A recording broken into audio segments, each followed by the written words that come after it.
Perfectly excellent.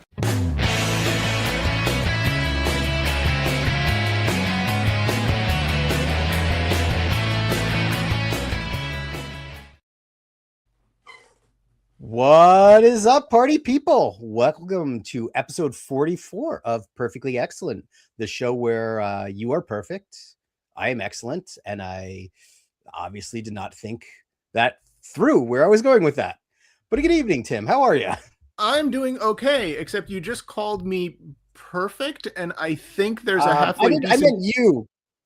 Oh, okay. Because I was saying, I'm pretty sure there's a halfway decent chance that I numbered this episode wrong. That is perfect. That is perfectly excellent right there. Are we 45? I think we're 45. I'm double checking right now. Should we restart? We are. We're 45. We're 45. All right. So, yeah. What's up, party people? Welcome to episode 45 of Perfectly Excellent, where we are 100% perfect and excellent all of the time. So, oops. It's been a crazy day. I've been scrambling trying to get some stuff done. We've been pulled in different directions this last week. Yes, free time is at a premium, so it's tough to organize our shenanigans ahead of time. So, kind of just flying by the seat of our pants tonight. Yeah, this is off the cuff shenanigans this time. we've not really baked these shenanigans. They're we're gonna test out some shenanigans and see. We're doing it live. Let's do it live. So how's it going over there in Perfectly Excellent land? It's going all right. Like you, I feel like I'm always tired now, which is, I guess, maybe just a symptom of being an old man. But I'm surviving. I'm doing the best I can do. I'm doing something this weekend. You are doing something? I am going up to Danbury, Connecticut, which is about 2 hours away from my home. And I'm going to a toy show called Shop the Curiosity, which has piqued my curiosity, which is why I'm driving 2 hours to go to it. Excellent. Well, I wish I could be joining you on the shenanigans. I am unavailable on Saturday, but I'm eager to hear your report. And you're doing some things because we're going to plan to go to the Wayne Toy Show as well on Saturday. I'm curious if this will make it more depressing. Because there's this thing there's this thing in wrestling where if you watch something really good and then watch something not so good after it, it tends to make the not so good thing even worse.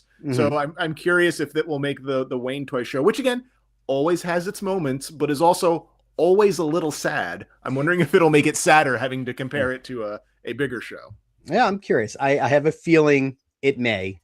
And and the Wayne Toy Show, like you said, always has its moments. I think as the Wayne Toy Show was exposed to more light, it got kind of like worse. When it was in the dark and you couldn't really see so well, that's when it was in its prime. Yeah, I did prefer it in the PAL building. I'm not the PAL building, in the Firehouse building. I liked it better there. But we can talk more about that next time. Next week. Perfect. Yeah. No spoilers going on. That's right. Don't want to ruin the toy show. No. I'm curious to see what you come home with.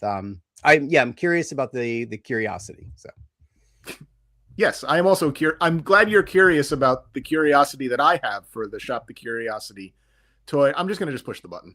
Yeah, just push the button, Frank. Perfectly excellent.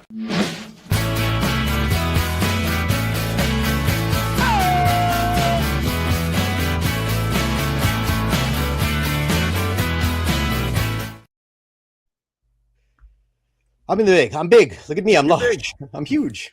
So we've been talking about a lot of old stuff lately. I think we've been really kind of going down, and we're going to talk about more old stuff later. New old talk. But that's really got me looking at some old stuff and thinking about some old things. And my invention exchange is happens to be an old thing. Do tell. Okay, I will. Way back when, and I don't even know if this timeline is true because I don't know when actually the Game Boy came out. I might have to Google that and see why we're talking. I believe it's the Paleozoic era, but I also think it was 1988 or 1989. Okay, then that checks out. So prior to portable handheld consoles with interchangeable cartridges. Mhm. We as children were left with you kind of had like one game and that was it, and you just love it or leave it. You took it with you everywhere. At least I did. And one that I carried around with me was this 3D game from Tandy called Sky Duel. And it looked almost like I was carrying around like a purse. I would wear this around my neck. And I tried really hard to find pictures of me with it prior to going live tonight. I was asking my mom and looking through archives, and I couldn't find it. But I happened to come across one on eBay for cheap, and I took a chance. And this is something that I've not held in my hands since probably 1985, 86. And it was crazy to me to get it because It's it is big. but it's in my mind. It's infinitely smaller than I remembered. And I would wear it like around my neck, and it would like hang down below my waist. So you can see how things have changed quite a bit. But yeah, it's a 3D game. It's like a 3D Game and Watch but with color graphics of these planes that just kind of go around this loop, and you have buttons on top to make them speed up, I think, and slow down and do flips and everything, and horrible screechy sounding audio. But it's crazy. It's crazy to be holding this in my hand again and seeing it, because I love this. I took this everywhere. I took it on family vacations. I took it on a school field trip once somehow, which I don't know how that was allowed, but I guess they were more lenient back then. But yeah, it's in pretty good condition. It's very dirty when you look inside the viewfinder, and I don't know if I can clean any of that. But I threw batteries in it, and it worked. And again, I thought this was a neat item to put in the gaming museum that I'm working on, because this was something that I spent a lot of time with. And I don't know, it's just like, it's wild. And you probably feel that too. Like when you get something again, you're like, man, I haven't seen this, touched this in a lifetime. But it's it's this thing. Like, I haven't put this on a shelf yet. It's just been sitting on my desk because I just keep playing with it like all day, every day, because I'm so happy to have one of these again. Yeah, this is cool. So this is my invention exchange for today. An unusual thing for me. I didn't think I saw them. I didn't think I was going to grab one, but that, as eBay works, like someone makes you that offer, they send you, and it's just, that was too good to pass up. I mean, unless it's me, when I make people offers, they just ignore it. It's just like, why are you watching my item then? You don't make offers. You don't counter offer. Like, what are you doing? You're just wasting my time. No, that's weird, because I purposely watch things and I'm like, send me that glorious offer. That's what I do too. I will not pay full. I'm not going to pay a lot for this muffler, but yeah, super psyched to have this. I don't, the screen, like there's no way you're going to be able to see in there, right? Oh, a little bit. All right. But the actual graphics, like when you turn it on, they've definitely seen better days. And I don't remember if it always looked that bad or it's just the time. You figure 1985, that's like many years ago. So yes, at least 5 years ago. So, if not more. Thus, my invention exchange for today, something I'm very excited to, just looking at it makes me happy. I don't know that I'll play it often, but just seeing it and having it in the collection is neat. So very nice. Well, so I am handing it over to you. I'm keeping with the old stuff too, and this time I've built. It's not a singular thing. I've kind of built the collection, and I'm built this city on rock and roll, not just one. You have to build it on both, otherwise you're not going to have a stable foundation. It makes perfect sense.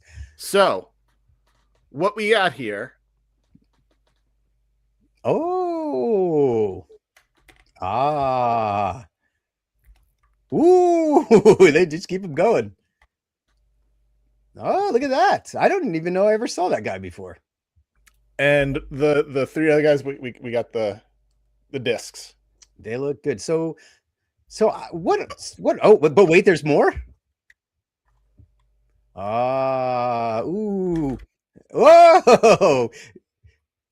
Wow, it just keeps the gift that keeps giving.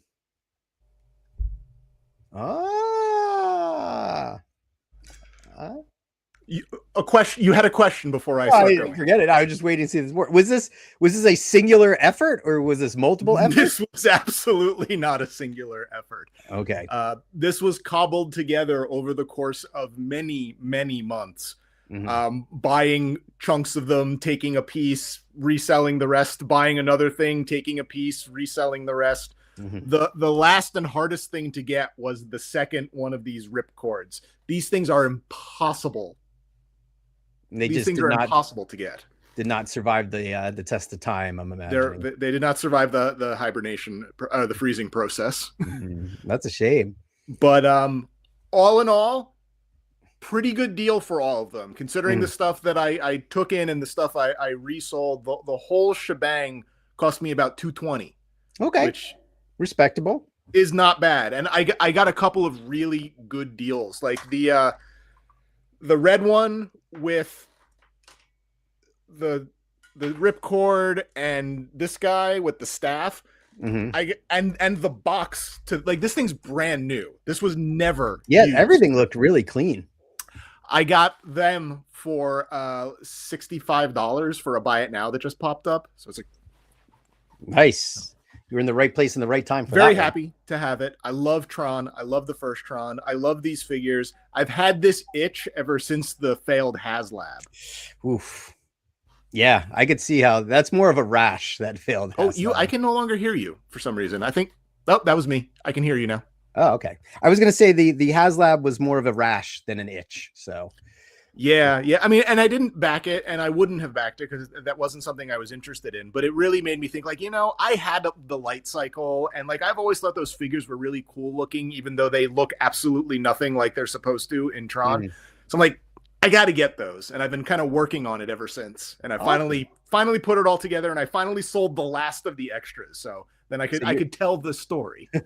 You have been made whole now, and you have it. So is that a full set? Were there more figures released? Nope. Okay. That's it. That's everything. Both vehicles, all figures, all ripcords, all weapons. Done. Nice. Now you're going to move on to Tron Legacy next and start working on those figures? Incorrect. You have chosen poorly. Tron Eras. That's next up. It's a shame they can't they keep trying. I give them credit for trying, but Tron just seems not, no can do. It does a remarkable job of failing and then coming back to fail another day. Yeah. I mean, I'm still amazed there is a Tron roller coaster at Disney. That just seems so odd to me, but I'll take it. It's a good time. Hey, again, I love that first movie. Just absolutely love that first movie. Always kind of surprised that it didn't do better than it did because it's great, and it came out during a time period where that sort of movie should have done great, but for whatever reason, it was ahead of its time. It's loved by people like us and not known by most of the rest of the world. Yeah, I always wish they had made the guy with the big hat though. Like there's a lot of characters that I would have loved to have seen figures from in that movie, but yeah. I don't know how they would have done it. Like, what color would they have made him? Yellow, maybe, or yeah. I did you had these as a kid? You were saying you had one of the light cycles.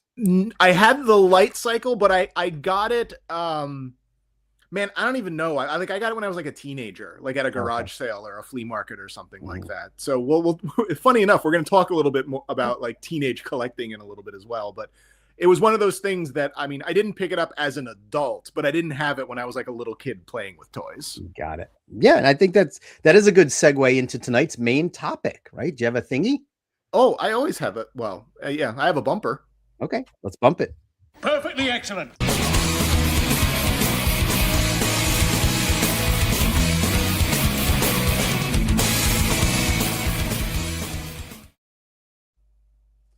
What if?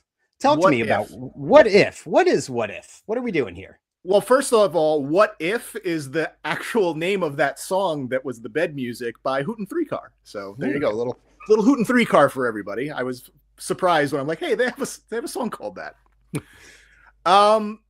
So this kind of started off with me thinking about my collection again and what's important. We've talked a lot about, out with the old and with the important.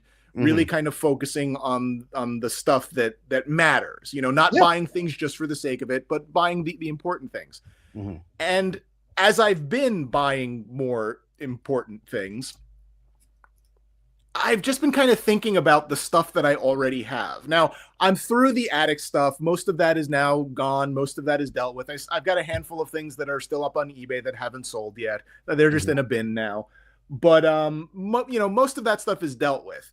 And, you know, new things have been coming into the collection. And what really kind of has been on the forefront of my mind is space. Not the final frontier, but just how much or how little room I have to add things to the collection.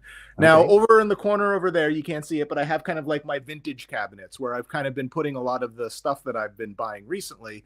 But all around me, I have lots of other cabinets, and most of them are kind of filled with modern toys. Not all of them, but a lot of them, more than half of them. Okay.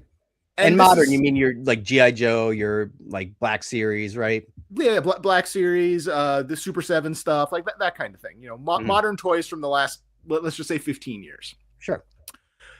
And I've just sort of been like, I've been pondering drastic changes to what I might want to do with my collection. Oh boy. And when I sort of broached this idea to you, you kind of had the idea of turning this into more of like a what if. Like, well, what if I do that? What if I make the decision to make a big change? And what are some other things? Like, what if we had done something different 30 years ago? What if we had done something different 10 years ago? Yeah, I'm curious to go down there because I don't think, at least from my perspective, when you start collecting, I don't think you're really making at least when we were younger, I don't remember making a conscious decision. I'm going to collect this. You were just kind of, you're drawn to things like, oh, that I'm going to buy that. And then there's more of that. So I'm going to buy more of that. Yeah. Yes and no. Again, I was aware of collecting as a thing, like really, really young, you know, it's over there, but like I had this blue book called Collecting Toys that came out in 1987. So from like 1987, I was looking at toys through the collector's eye. Okay. So that is sort of something that I always had in my head when I was getting things. Yeah, I don't know. I like so well, let's talk to me then. So let's air these what ifs. Like what is your current what if that's weighing on your head? My big what if isn't like what if I did something different in the past. It's what if I got rid of all of my modern toys? What if I just wiped the slate clean and just was like, I'd rather collect vintage toys. Now, that's a lot of it is based on space because I don't really have a whole lot of room for more things. I have some room, but I don't have a lot of room, which is why I've been very much been buying individual important pieces as opposed to like, well, okay, you know, Tron's different because there's only 4 figures, but it's not like, okay, I am now going to buy every vintage G.I. Joe that ever came out. So I need to make room for, you know, 500 figures. I'm not looking at that. Okay. But would I maybe want a couple of more of the things that I have, like other pieces in the line? Maybe justify like their own little cubby hole behind me or something? I don't know. It's been in my brain a lot because right now I have a taste for the nostalgic that's been really hard to satiate. Like I just want more of the old stuff and I'm kind of less interested in the new stuff. And again, primarily driven by space, but also it's because of the Black Series. Like the Black Series is driving me crazy. I'm so irritated with the Black Series right now. And again, I don't want to ever be one of those, like, let's get on and start complaining and calling everything awful and blah, blah, blah, blah, blah. But I am personally frustrated with the Black Series because it has, especially over the last couple of years, just really sort of stalled out for things that are interesting to me. And I spend some time looking at them. They're right here. I have 2 Detolfs full of them. And I'm just kind of like, I really like these figures. Like, I genuinely do. But is this real estate more important for other things? Like, for example, when I kind of redid my shelves, this is another modern toy line, but all of my Super 7 Godzilla reaction figures, they're in a box right now because I don't have shelves for them. And it not even necessarily because they're the least important. They were just the ones that I had to move to put the new thing in. And I don't have a place to put them now. So it's like, what's more important, the Black Series things or the Godzilla figures? And again, they're both modern, but I've really just been thinking a lot. And, you know, when I kind of threw like an outline on you, I was kind of like, you know, what are like some positives? What are some negatives? And then like, would I do it? But before we get into that, like you said, you had some opinions about this when I originally, or questions maybe. No, again, like I'm curious to entertain the what if. Let's say you decide to go down this route, and I'm sure this is the note too. Like what would this look like? You called it out. You said Black Series would probably be first up on the chopping block. Yeah. Yeah. I like, I think I can do something where I don't necessarily have to go, I don't want any modern toys, because I'm not going to do that. Because like I love the G.I. Joe classifieds. Like I'm genuinely very excited about the line. I really like looking at them. I had a big pile of vintage G.I. Joe figures that, you know, I pulled down when I was reorganizing everything. And I had the classified figures and I had the vintage figures, and I made an active choice that I want the classifieds. I'm not that I like them better, but I like looking at them more. I like they display a little bit better for me. So I made the decision. I sold most of the G.I. Joe figures. I have a handful that are populating my Hydrofoil because I really wanted the Hydrofoil. But, you know, so like I don't want to just say like nothing modern, because I love the Godzilla reaction figures. Like I want to keep those as well. But looking at Black Series, would it be an all or none? Would there be any survivors of that line, or you think they would all like? I mean, I'd never get rid of the bounty hunters. You know, like I would always keep the bounty hunters, and I would probably keep Thrawn as well, just because again he's just historically been one of my favorite characters. But you know, there's a lot of positives, and let's not just talk about Black Series. Let's just talk about like most of this modern stuff. And the stuff that I have is I have Black Series, I have the He-Man Origins, I have the Super 7 Ninja Turtles Ultimates, the Super 7 Thundercat Ultimates, and I guess that's most of it. I also have like the Masters of the Universe classics, but they're kind of older to the point where I don't necessarily consider them like super modern. They're you know, they're a bit older. It would free up a lot of space if I just cleared them all out. That's whole lot of space. You know, it would let me dig a lot deeper into some of the vintage stuff that I'm a little bit more interested right now, because it would, one, give me a place to put it when I finish filling up that cabinet over there. It would also, in theory, give me more money to spend on those if I sell them. So those are all kind of big positives, but the flip side of that is the modern stuff doesn't really hold its value very well right now. So I would probably be losing money on almost all of it, if not all of it. How much money sort of depends on what it is. You know, when I decided to focus on the G.I. Joe classifieds and I sold my Super 7 G.I. Joe Ultimates, I got like pennies on the dollar for those. They were essentially worthless when I tried to sell those. And some of the other stuff isn't quite so bad, but it's not great. Another negative is very recently I threw away pretty much all of my Black Series boxes.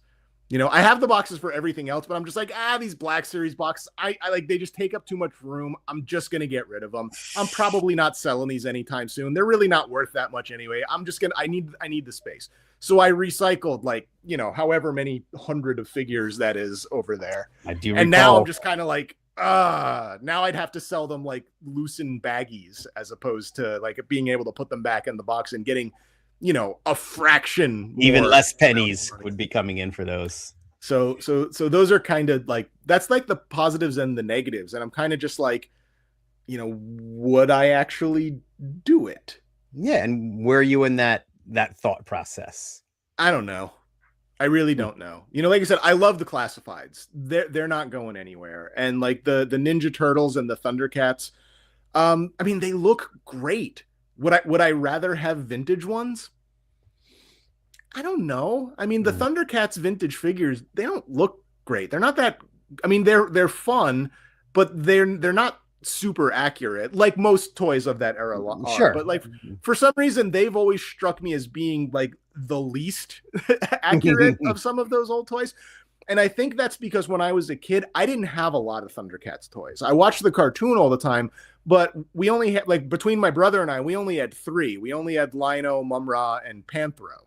So it's not like I had like a whole big pile of Thundercats toys and I'm like, oh yeah, that's what he looks like. That's what she looks like. My head is like, well, I watched the cartoon more than I played with the figures. Yeah. So for me, the Ultimates, I'm like, well, they look more like the toy. Like they look more like what I know the characters looking because they're more like the cartoon.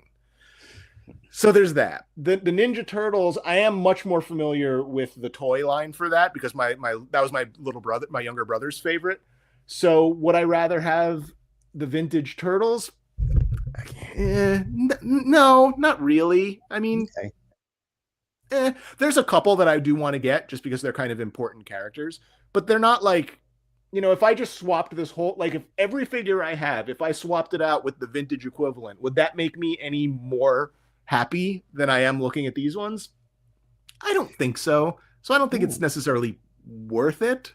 Well, let me ask you that. What vintage figures would you want to replace? If you let's just say you had that space, like what would be the ones? You just showed off the Tron figures. Like what do you think would be first up on your wish list?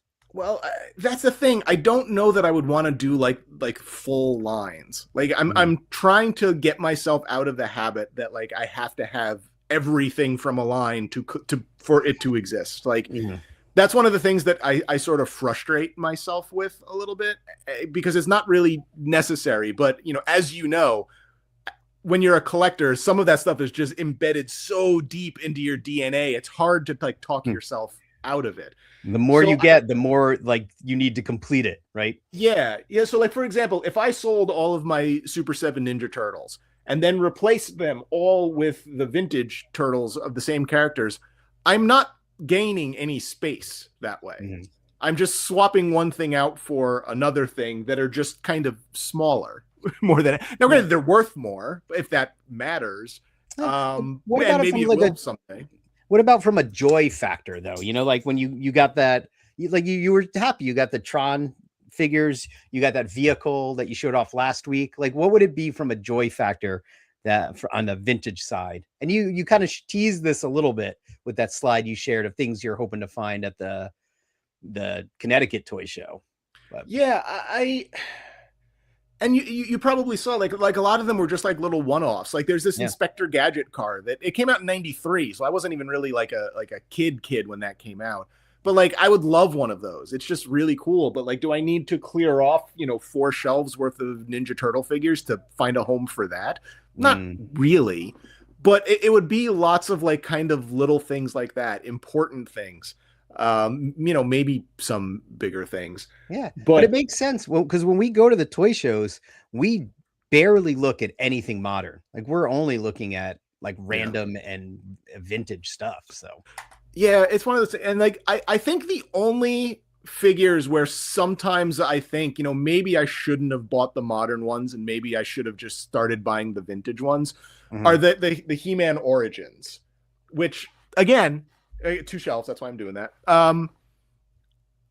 I like them. I like them a lot. And they're doing a bunch of characters that they never made in the vintage line. And that intrigues me. And they look close enough to the vintage figures to where if I just got rid of them all and put in all of the vintage ones, it wouldn't really look that much different. It'd look a little different, but not that much. But would those ones give me more joy than these ones? They might, because more than anything, when I was a kid, I had a lot of He-Man figures. That's probably the line I had the most of. And that's also the line where I'm annoyed at myself for losing my my childhood ones, because I had those up through Jersey City. Like when I lived in Jersey City, I still had those up on shelves in my apartment. And that was circa when? I moved out of Jersey City in 2005. Okay. So in the not too distant past. I mean, unfortunately, that somehow was 21 years ago, but in my head, like I had them pretty recently until I didn't. Sounds like Black Series might be the easiest then, because I know how much those vintage Kenner figures have. You've been digging those. Yeah, and like I have the full run of the Kenner figures. So like I have a shelf full of like the Star Wars figures I had when I was a kid. So do I need 2 more shelves of just bigger, fancier versions of them when they're still not doing a lot of the characters that I want? And it doesn't seem like they have any intention of doing them. Yeah. And again, I know we're not here to bash Black Series, but I honestly kind of lost track. I don't even know what's in the pipeline, what's coming out, what they're working on. Yeah, I have a feeling probably more Troopers would be my guess. Lots of that kind of stuff. So I think where I'm at right now is for the time being, I ordered some little baggies, and I think I'm going to take down the Black Series figures, bag them up, and put up the Godzilla figures that I would rather look at right now. Okay. And then see how much I miss them. Like, so you give it like 30, 60 days if you notice something like that. Yeah. So out of sight, out of mind, and see if I'm just like, oh man, I got to find a place for them somewhere. Or if it's just like, you know what? It's not really a big deal. So I kind of think that's what I'm going to end up doing is I'm going to take down the Black Series. Okay. And then I'm going to just sort of wait until I run out of room and see what happens. Like at some point you reach a tipping point. You always reach a tipping point. And does that mean I have to start rotating stuff in and out? Does that mean I have to sell? Does that mean I have to do another reorganization? Like I've been thinking a lot about, you know, I have 13 Detolfs in here. Is that the right shelving unit for me? Maybe not. Maybe I need to get something different and that's taller and has more shelves and stuff like that. So I don't know. It's a lot. And I when I originally kind of pitched this as an idea of a show, I really more than anything kind of pitched it as an intervention more so than a what if. So hearing me talk through it, what do you take away? Like, what do you think I need to hear that I should be doing? I am not intervening at all. I am just watching, and only because I know you and I've seen your focus change. And we've talked about it a lot, right? Like focusing on the important, you know, and I think there's a lot of value to that. Again, at the end of the day, we can't take any of this with us, right? No. So, you know, you want to have the things that are really that you're going to appreciate more than anything. And again, I feel it on the Black Series. They're kind of just sitting around in my space too.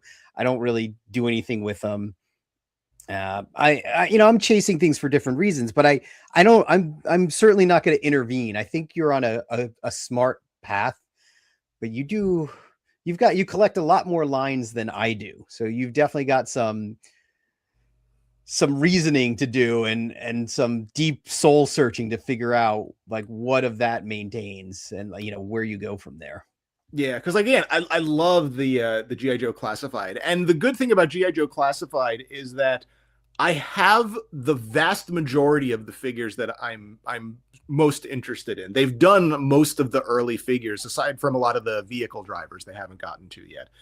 So I'm doing pretty good with that. You know, when you look at like, hey, what's supposed to be coming out in the next, 3 to 6 months, there's like 1 or 2 figures here and there that I need. And I'm not like bummed about it because I'm like, cool. I have room for a couple figures here and there. I don't need to be buying 10 figures at a time every time they do a new wave. So it's a good fun line to collect. That's not going to break the bank because there's just not that many more figures to get. And space wise, manageable until the Snowcat comes in. And then if they ever do the hydrofoil, the Moray as a HasLab, like I'm going to really have to do some shuffling around to figure out a home for that thing. Yeah. But in general, just like adding some figures in, not really a big deal. I'm looking over here because that's where they are, and I have room. I have room for a decent amount of those still. So you hear that? They're good. Hasbro. They're good. So I guess we'll just sort of see what happens. But that's kind of just been a big dilemma that I've been having. Like, what do I want to do? Like, what do I do in this room? Because it looks great. Like, it really does look great, but all my life, I felt like every room I've ever been in, the walls are always closing in on me. I just never have enough room for the stuff I want to put in it. Yeah. That is the challenge, right? Yeah. I feel like you can relate. Yeah, I definitely, because I've got a smaller space and I'm just, if you could see below, my desk here, it's a mess. But then again, if you had all that space, like, would you let things slide? Would Black Series, it wouldn't be a concern because you would just, it's more than just the space, though, isn't it? It's the space and the importance of the items occupying the space. Okay. Like how am I going to rank it? And the other thing, you've known me for a really long time. Like you've known me for, I think, over 30 years now at this point. And you also know that one of the things about me is I tend to be all or nothing. Mm-hmm. If I decide to move on from something, which isn't often, I usually hang on to, the things that I'm interested in. I'm not one of those people that is just like, oh, I'm kind of interested in this thing for a couple months. Nah, I'm on to the next thing. Yeah. I usually stay with stuff, but when I do give something up, I'm usually just like done. It's gone. You're like, dead to me. Done. Yeah, it's out. Yeah, absolutely. Like I'll give an example. For several years I watched UFC. Mm-hmm. And I liked it. It did a lot of like pro wrestling kind of stuff. This is like 2004 ish was when I was pretty interested in it, and I watched it for years. And then just a couple of things happened, and like there were some shows I wasn't interested in. Some of they started doing just way too many shows to kind of keep up with it, and then it was just like, man, it seems like 90% of the people involved in this are complete and utter scumbags, and like. I just cannot take this anymore. And I just stopped. And like, I haven't watched a UFC anything I don't think since I've been in this house, I've even watched anything. So it was like over 8 years since I watched any sort of like UFC kind of stuff. When you move on, you don't look back. For the most part. Yeah. So if I close down Black Series again, I will probably keep 6 to 10 figures. And then that's probably it for me. Yeah. And you've already, at this point, you've kind of whittled it down from, I think, what you did have, right? Yeah, I about halved it. I had 4 Detolfs worth of stuff, and I halved it down to 2. You think you can get it down to 1 with what you have left? No, I don't. It would kind of have to be like, all right, I'm just making the decision that I'm only going to keep a handful. Okay. Because the stuff that's left is pretty much all original trilogy stuff, except for the Rebels line. Mm-hmm. So once you start cutting original trilogy figures, what's the point? Like if you're cutting the AT-AT driver, why are you not cutting the Snowtrooper? Like, what's the point? Yeah. What's the point, Alan? Why are we even here? This is the question that has plagued people from the beginning of time. AT-AT driver or Snowtrooper. Like, I don't know. Anyway, I feel like I've eaten up enough real estate on that. No, this is good. Like I'll be curious to follow like where you go as you meander and contemplate all of this. But I know, I mean, aside from the G.I. Joe and Godzilla, I don't see you. I'm trying to think back to our invention exchanges. It's been mostly vintage stuff, right? Yeah. And again, and the G.I. Joes and the, what do you call it? Like, I'm really like picking and choosing the Thundercats too. Like they put out several Thundercat figures. I'm just kind of like, I don't even really know who that is. Like, it's a cool looking figure, but I don't even know who that is. Like, there's this really cool, like there's this guy on pre-order right now. I can't even remember his name. He's gigantic. He's like maybe 2 inches taller than the rest of them. He's got 4 arms. He's like this green bird looking dude. He's really cool. I have no idea who he is. So why am I going to buy him? I don't know. I don't know either, but he's on pre-order on Amazon right now. So I got to figure out if I'm going to cancel it or not. Because he's awesome looking, but it's like, what am I doing? What am I doing? The Amazon pre-order is as non-committal as you can get though, right? Yeah, I'm going to do this so I can think about it later. Yeah. As long as you don't forget about it and it accidentally shows up. But, but there are some that I still want, it's just, we'll see. What if you think that there's any chance you would buy any new Black Series? Like, because I know there are some ones that you would love to, or figures that you mentioned that you would want to have, but I mean, if I decide to like not do anything with it and keep it and just hope they put out some more, it's like it's a lot of like Cantina aliens and a lot of Jabba's palace type people. And then you like your Lobot. Basically anything that they made a Kenner figure of, I wish there was a Black Series version of that, and then some more aliens from Jabba and from the Cantina. That's what about stuff. What about Callus from Rebels? Would you pick up? Yeah, some more Rebel stuff would be cool. I would like a Callus. I would like the inventory droid. I can't remember his name, but I would like him. Yeah. Okay. You hear that, Hasbro? Like get moving on that. Yeah. Otherwise, I might start. Otherwise, Tim's out. Here. He's done. I might. Once I'm out. Cool. I'm out. Yeah. All right. So let's get to one of your what ifs. You had sort of pitched something that isn't necessarily a decision that you can make today. Mm-hmm. It's what if you had done something different? I don't know what, like 5 years ago, maybe. Yeah. I think about this a lot. And I'll explain why. So I know that I have collector tendencies, right? As do you. And you're a collector. Deal with it. Yeah. So I know it's kind of like in an effort to control all that, I made a decision at one point that, hey, look, I'm only going to focus on buying Lego, and that's it. And I went deep into Lego, and I was happy for a time. I saw a lot of stuff come out. I remember the Black Series coming out, and I was like, oh, nope, not going to do it. Only Lego. And then, it's just kind of the prices of Lego started to go up, and I kind of, my interest was all over the place, and it started to fade a little bit. And then I eventually opened the floodgates, started buying figures, and it's been a hot mess. So my what if was, I wanted to really kind of think, what if I didn't do that? What if I just stuck with Lego, and then I kept it as like a single line, and did nothing else. And I think I would be completely broke if I did that, because I don't know if you've been keeping up on the prices of Lego these days, but especially Star Wars, which was my prime, the line that I collected, but it has just gotten absurd.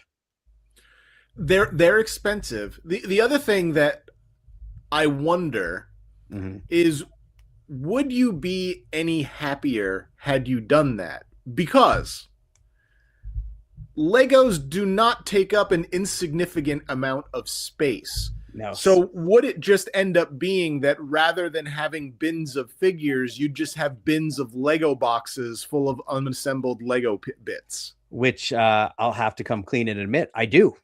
And I've been selling off the sealed ones, but there are still boxes and boxes of unbuilt Lego sets everywhere. Not to mention, like you said, I have an entire bin just full of instructions, which is weird. Like I feel bad recycling them. I don't know quite what to do with them. So they just sit in the garage in a bin. And yes, a lot of the sets once built take up an insane amount of space.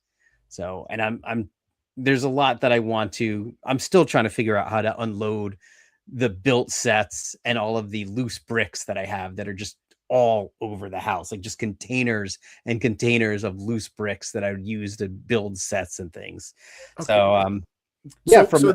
So then if I may, if you can just sort of free your mind and think for a moment, multiply that by 6 more years. Yeah. Forget it. It would be insane. Yeah. Yeah, it would definitely be insane. It's like there's Lego everywhere. All right. Let's hash through this though. Let's say you did this. Okay. And we'll kind of do some of the same topics I did last time. What would be the positives of doing that? I don't know. I think when I was focused on Lego, again, and I don't know, I would have to go back and look at math, but I felt like spending was very, very like streamlined. Like this is it. This is the one thing I'm buying, and that's it. But it didn't really account for the volume, I suppose, right? And how much of it was being purchased. But it was easy. You are making it sound like you never bought anything else, which I don't think is completely. Maybe you didn't buy mass quantities of other things. It was very well controlled. I think the only Black Series figure I bought was Boba Fett, and like I would buy like random things like that. But yeah, I mean, I remember too looking at stuff that once I opened the floodgates, like things figures that I had passed on, I had to go back and then buy off of eBay because they were no longer available. So that's, if we flipped it around, I think if I didn't do that, I probably could have saved a lot of bucks, just buying things when they were new, figures that I went back to try to get at the time. And there was a time when Black Series was a lot of fun. And again, I know we keep going back to that. I don't mean to pick on it, but I remember right when I got into it, I think was a good time because the price, they were like $19.99, right? That was the asking price. And a lot of the ones that I wanted were still available. So I was able to get a bunch of Black Series. And then I think it turned the corner right around the Mandalorian, right? When then you had the pre-order madness and the less than caramel positive one. Yeah, but the less than positive pre-order experiences where you didn't have a chance to think about something. If you wanted it, you had to pre-order it that second, and that was it. Yeah. But yeah, to your point, yeah, I was buying some stuff, but I really was like, it was, hey, let's take a trip to the Lego store. Let's see what they have. I would buy a lot of minifigures off of eBay. There was a guy who would always sell minifigures before they were released, which actually became a problem when I shot photos for Lego. I had to take all of those pictures down off my Instagram account, like all the unreleased minifigures, so I didn't get in trouble. But yeah, it was fun. It was like, and I was very focused too, like collecting full lines. Like, oh, I need all of the Star Wars figures and all the different variations. Like the Lego movie figures, I was chasing down all the different Emmets. This one has a smile. This one has a smirk. This one has a little less of a smirk.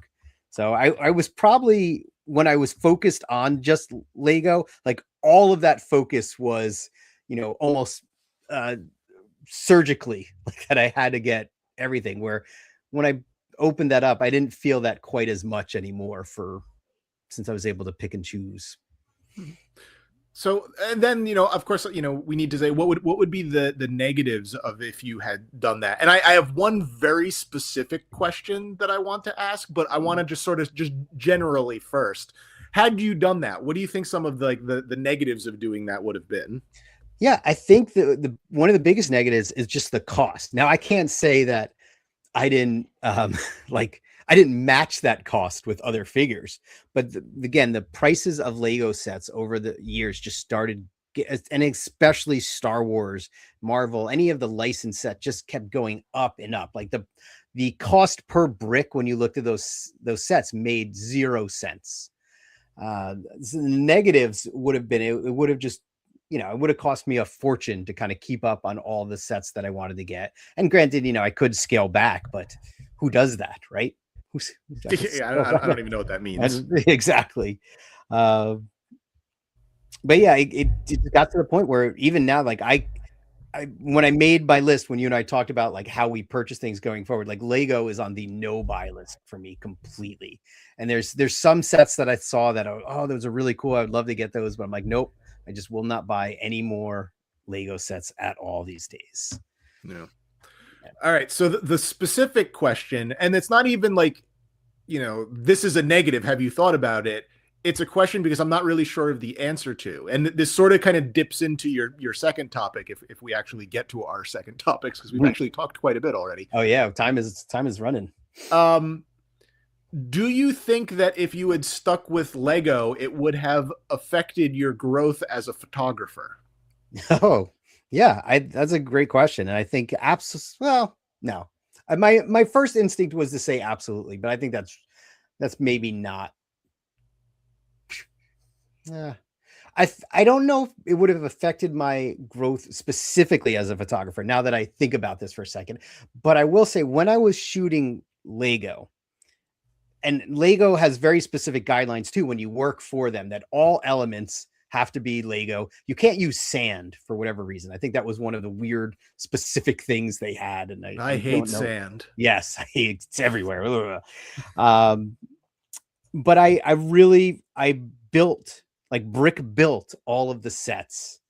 Maybe not all, but like 90% of the sets I'd spend time brick building, which is why I have so many bins of separated specific pieces. I used to have one of those like nuts and bolts containers with all the mini drawers filled with like specific parts. So when I would build something, I knew exactly what to build. So had that was great for Lego. When I moved into action figures, leaned a lot more on things like 3D printing, 3D design, just building random things like crafting stuff. And I've actually gotten a tremendous amount of joy and satisfaction out of just building things. I've never fancied myself as an artist. I was always terrible at that stuff in school. So a full, complete lifetime of shying away from it. And not until I got into photography, where like, oh, let me build a little something here. And I'm looking to see if I have anything on my desk, but I guess I do not. But like, well, here's something for an upcoming shot. Like, look at this. Yay. Spaceballs the lunchbox. You know, this is something that I 3D designed, printed, put a little thing on it. Not amazing, but I'm like, I did that. I made that, me. And here's another little thing. Spaceballs the flamethrower. Like, I 3D designed this, printed it, and there it is. All for a photo that's coming up soon of an action figure. So stay tuned. So had I stayed with Lego, I don't know if it would have affected me as a photographer, because there's people doing amazing photos with Lego, and they'll continue to just, continue to do amazing things. But for me, it made me feel like an artiste more, or at least I found joy in building things. I don't know if I'd consider myself an artist. You don't think that the working in the same scale all the time is at all limiting as far as photography skills go? And again, I'm not asking leading questions. Like, I'm genuinely, I don't know, because I don't know how to photograph anything.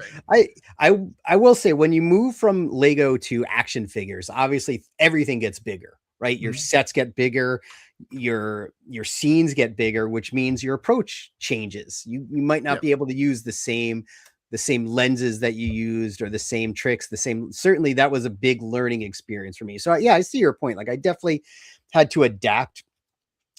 Photography at its core is basically the understanding of light and how to leverage that light, but the scale does impact what light, how much light, and how you can get the same effects, like shallow depth of field.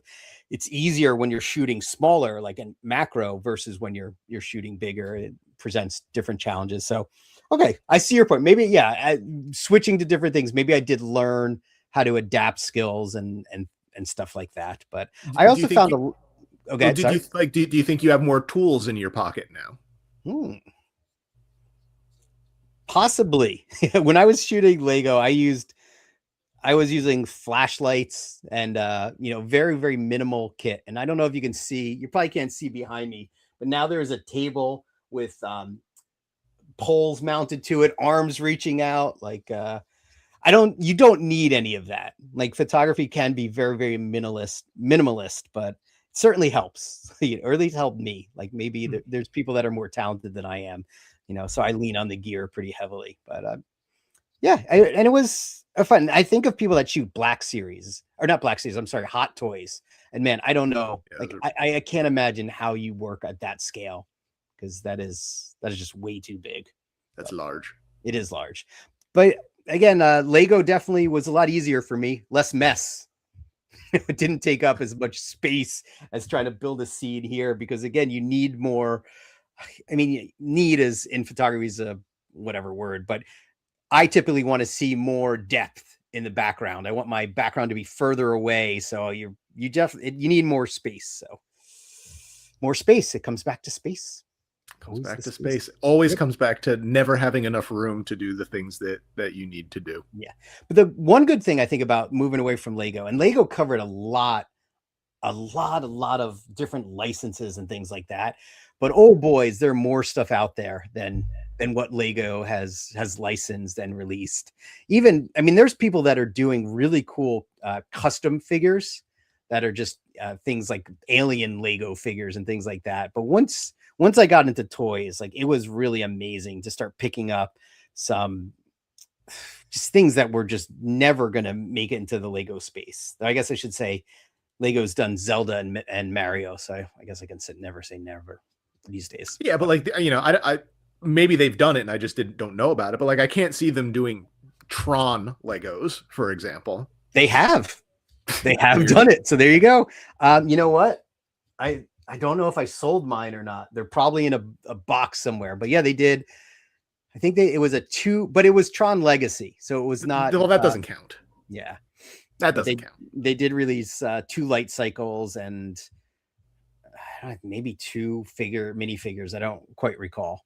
Like they're probably not doing McDonald's Lego. They've done that too. No, I'm kidding. There has to be something, I'm sure, but that I've never seen. Listen, if there was a Mayor McCheese minifig floating around out there somewhere, I would have got that at this point. I would know about that. I will say, when we talk about Star Wars, Lego has released numerous Gonk droids, and Black Series is still at 0. So they've got a huge leg up there too. Yeah, it's good. But I'm happy. What if I stuck with Lego? I probably would have hit in mass capacity much sooner. Yeah, because it takes up a lot of space. I feel like you made the right choice. I feel like you are into a more varied amount of things now. Mm-hmm. I enjoy watching, again, just like any collector, you kind of also enjoy watching the other person chase things. Mm-hmm. And if nothing else, as a spectator sport, it's way more interesting to me to watch you chase some of this other stuff than just nothing but Legos. Mm-hmm. But I really think that as a non-art critic in any way, shape, or form, like, I think your pictures are more interesting now, or should I call them photographs? I don't know what the appropriate thing is. Yes, if I call them pictures, is that diminishing them? Not to me, maybe to people that consider themselves photographers. But yeah, no, I appreciate that. Your portraits that you're your work is mesmerizing. But I personally find it more interesting, and not just the subject matter. I just think that the variety of what you do now it's just more expansive. I don't want to say anything that makes it sound insulting, because obviously not all of the Lego stuff looked the same, but I feel like when you're shooting in the same scale over and over again, it's hard for there not to be some repetitious things that happen. Yeah, no, and I can see that. And I will say Lego is definitely challenging. You have very limited articulation. You have very limited expressions and things from, your ability to pose and convey emotion or convey something happening in a scene. And so that's challenging on the scale, and people do it great. But then having a figure like this, where it's just like you could really pose and right away you could see some kind of emotion or feeling. So it definitely changes the game. And it's fun. It gives you more to work with when you're trying to create a scene or do something. So, but I've had a lot more fun with it too. It was good. I did Lego for a long time, and then I was debating. I'm like, oh, do I do this? Do I open the floodgates? And I think it might have been actually The Mandalorian. It was right around that time. Like, those figures are what did me in.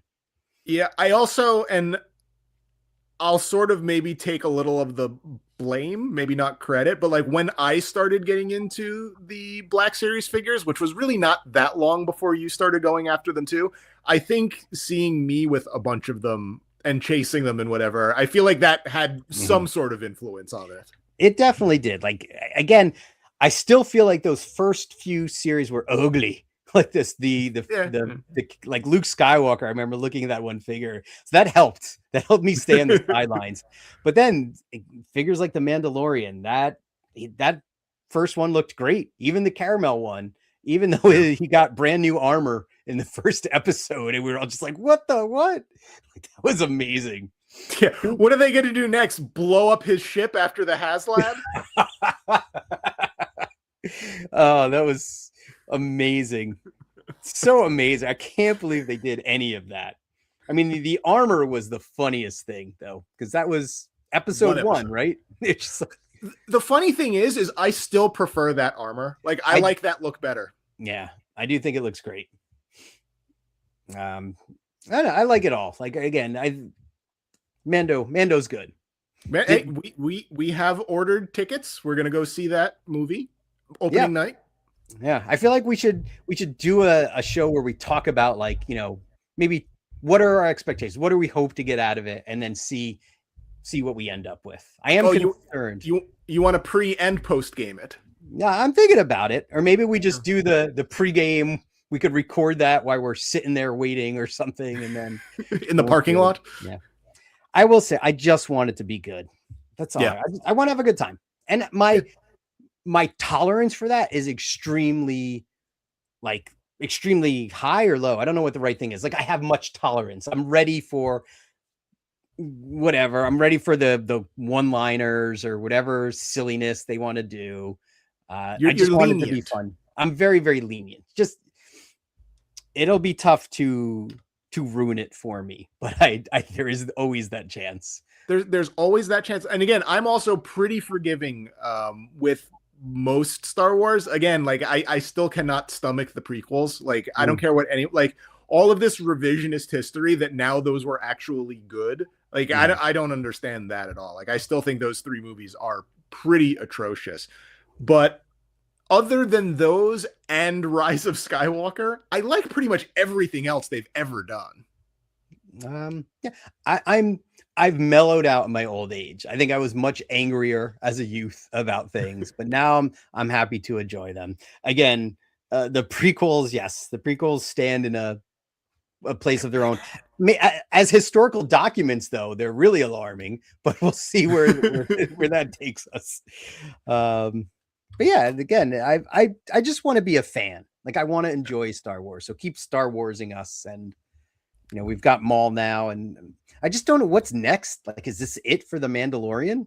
Like, I think you and I said it would have been great if it was still a show. I think they could do that forever. I mean, he's in a helmet. We don't know who's really wearing it. Doesn't have to be Pedro Pascal. It could be anybody. He can just do the voiceover and we're good to go. He'll show up for like the one scene where they have to take his helmet off once a year. Yeah. And great.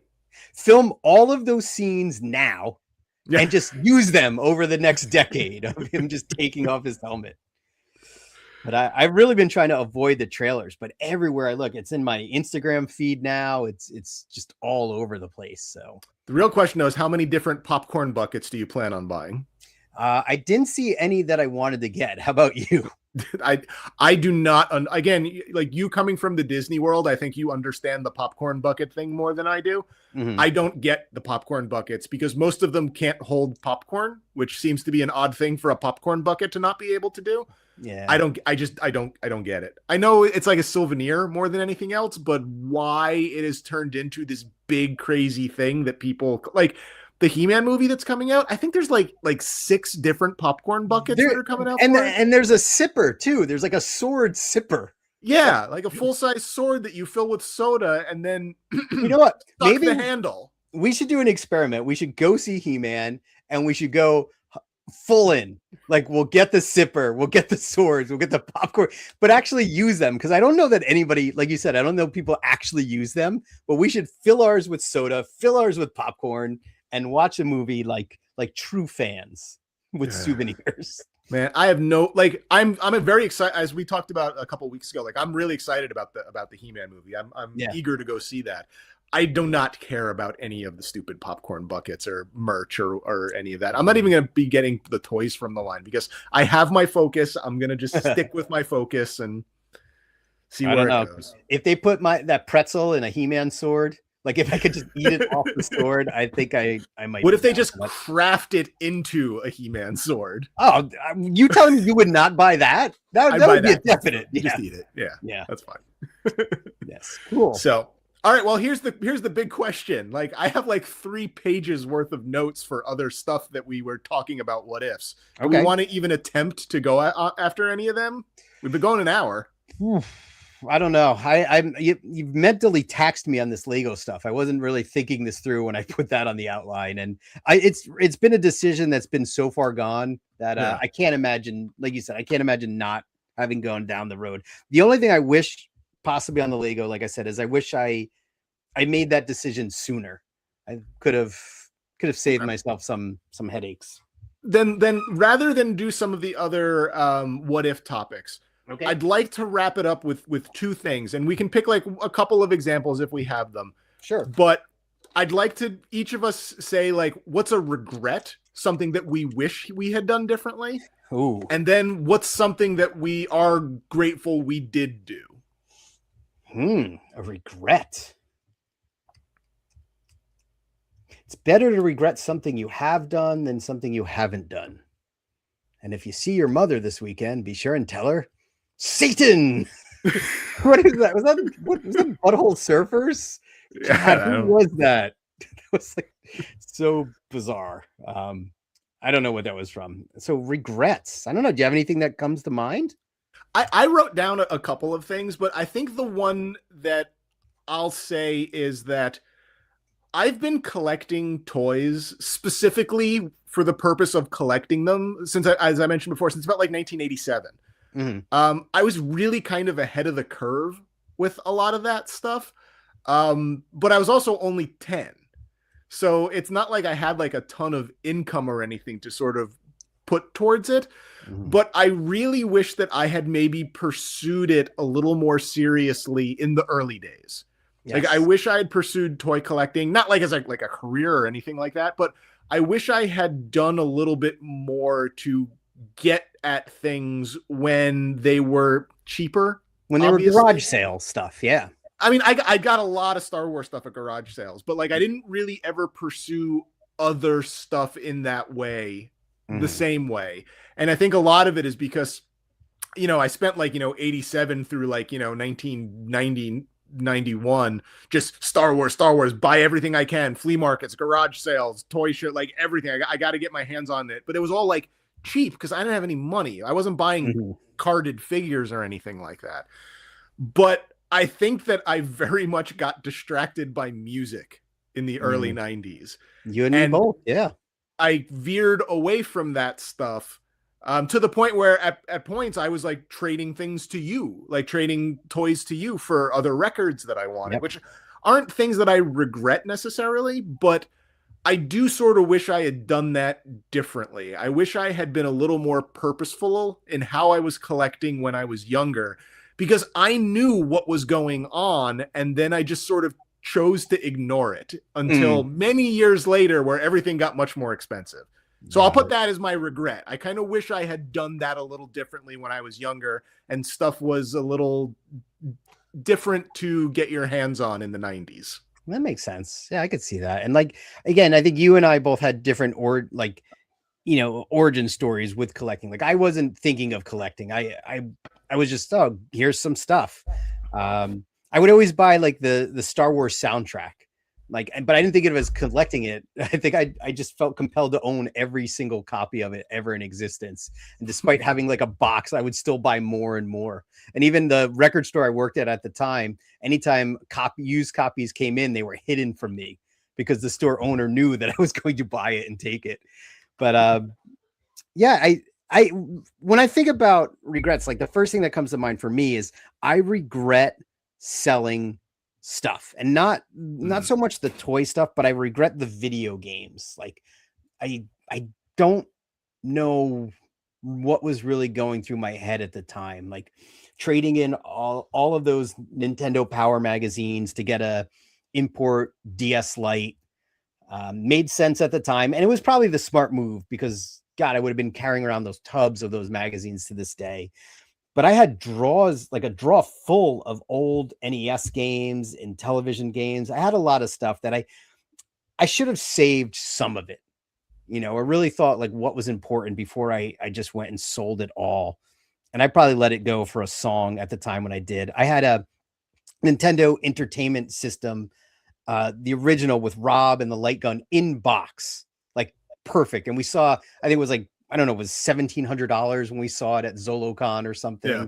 And I let that go for nowhere near that price.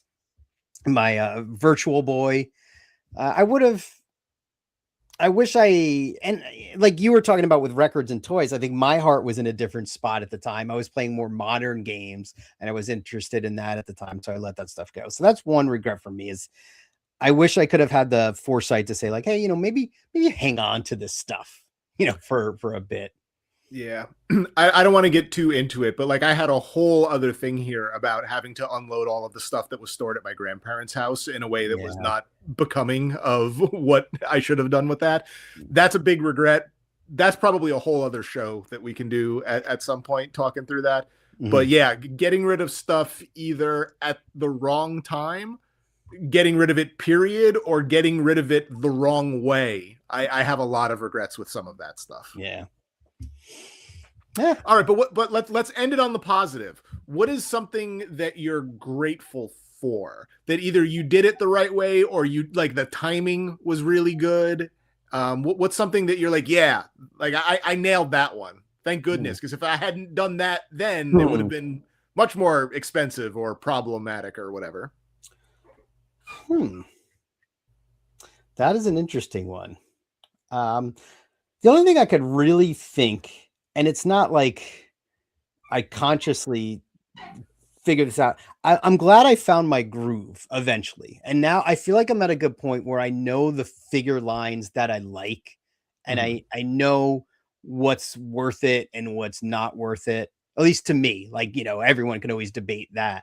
Yeah, But yeah. I know what stuff I want to get and what I'm gonna be super excited to have.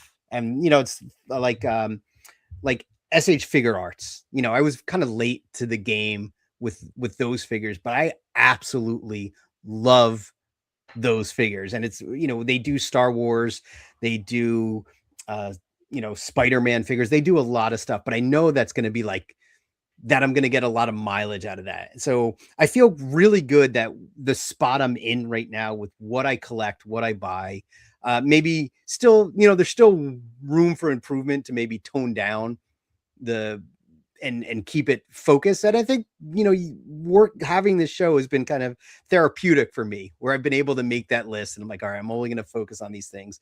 But I really like the stuff that I'm excited about these days. And that's a good place to be.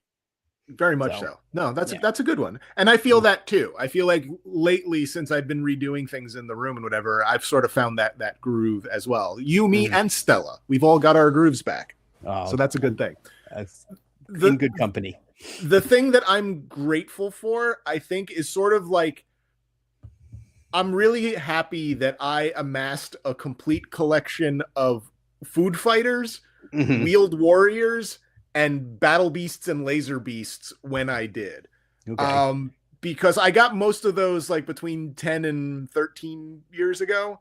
And the prices on those things have just exploded in a way that like I'm shocked. Like the food fighters, I bought the entire set on card for like $100, and then I opened them all because like I just wanted fresh, nice ones that had all of their weapons and stuff like that.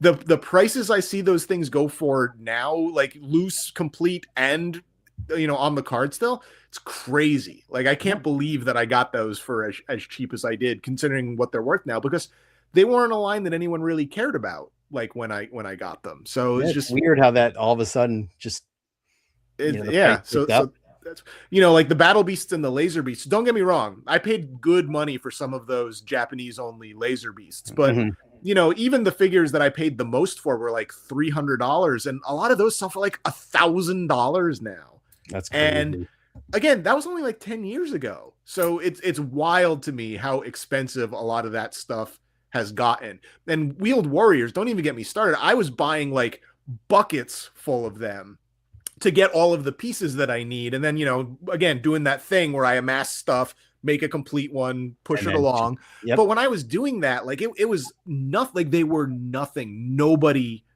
cared about them. And like we saw like a couple of like really beat up ones at ZoloCon. They were like $400 for like four not complete dirty ones.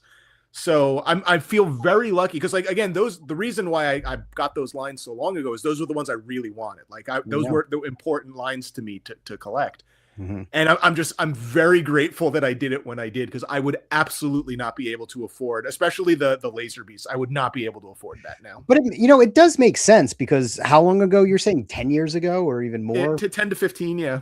You got to think every year, probably another one of those bites the dust. gets lost to time, gets destroyed. So, there's just less and less to go around from year to year, especially in the condition that you want to buy them. So I guess it does make sense that the supply just keeps dwindling. And I suppose, but just the escalation in price is a little crazy. And I have one regret because one of my battle beasts has a really crappy reproduction laser. And it's like, I should have, it was expensive though, so I didn't get it. But now that just the laser by itself costs a couple $100 now. It's just like, yeah. Is it tariffs or? No, it's just, you don't see them that much. Which I got frustrated because someone did a claim sale on Instagram that I missed, and they sold the figure with the weapon for $400, and I would have absolutely done that and just sold the extra figure off. Hey, maybe in Connecticut. You don't know. Maybe you never know. Yeah. You never know. A notorious Battle Beast collector named Killer Carp is going to be dealing there, so you never know. All right. Well, I'm very eager to hear. Carp. Yeah, I'm eager to hear how it goes. Sorry, I won't be there with you, but I have previous obligations. And let's be honest, they are more important. Yes, indeed. So. All right. Well, I think that'll probably wrap us up for Perfectly Excellent this week. We will likely not be doing a show next week, but if we do, it will definitely not be on Thursday. Yes, Thursday is a no-go for me. So we'll discuss and see if we can figure something out.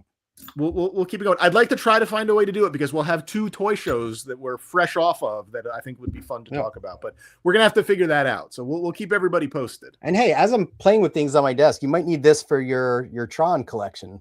Oh, very nice. Yeah, I like it. It's just one of the random things that's on my desk. So remind me on Sunday if you want it. All right, cool. Yep. Well, on that note, hope everybody has a lovely time. Yeah, thanks for hanging out on episode 44.5 or 44. It's 45. I'm gonna go fix it as soon as it's done with the thing. I'll go fix it. All right, see everybody next time. Bye. Perfectly Excellent.